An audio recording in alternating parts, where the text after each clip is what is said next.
નમસ્તે બાળમિત્રો, હું લાલો. સ્વાદથી પાચન સુધી પાઠમાં આપણે જુદા જુદા સ્વાદ વિશે જાણવા હેન્સીના ઘરે ગયા હતા. હવે આપણે બોર્ડ પરના પ્રશ્નોની ચર્ચા કરીશું.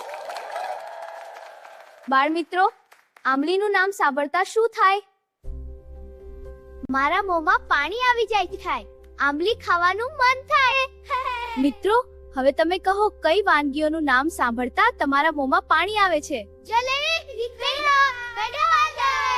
મને તો કઢી અને ભાતનું નામ સાંભળતા જ મોંમાં પાણી આવે.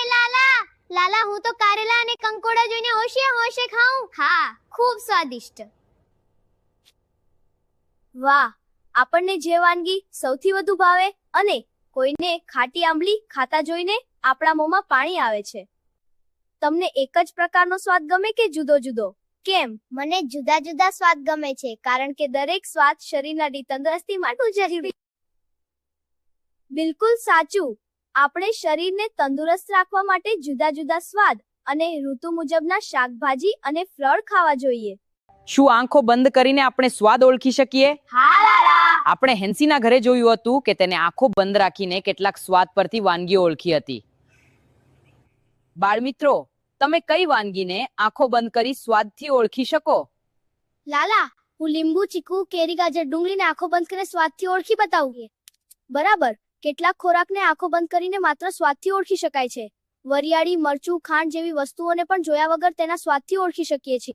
હેન્સીના ઘરે સરોજે લીંબુના રસના થોડા ટીપા હેન્સીના મોંમાં મૂક્યા. શું તમને લાગે છે ફક્ત થોડા ટીપાથી આપણે સ્વાદ પારખી શકીએ?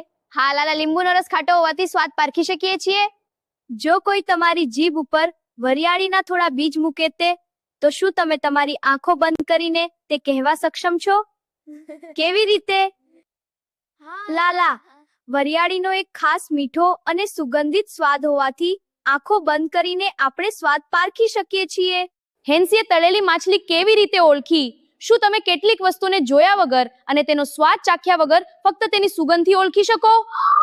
લાલા, હેન્સીએ તળેલી માછલીને તેની તીવ્ર સુગંધથી ઓળખેલી. તળેલી માછલીની ખાસ સુવાસ દૂરથી પણ ઓળખાય છે. જે વસ્તુને જોયા કે ચાખ્યા વગર માત્ર સુવાસથી ઓળખી શકો તેવી વસ્તુ કઈ કઈ છે? ઘરમાં ચા બનતી હોય, અત્તર, અગરબત્તી, ધૂપ જેવી વસ્તુઓને સુવાસથી ઓળખી શકાય છે. તમે બીમાર હોય ત્યારે શું તમને ઘરના કોઈ સભ્યે દવા લેતા પહેલા તમારા હાથથી નાક બંધ કરવા કહ્યું છે? તેઓએ તમને આવું કરવા કેમ કહ્યું હશે?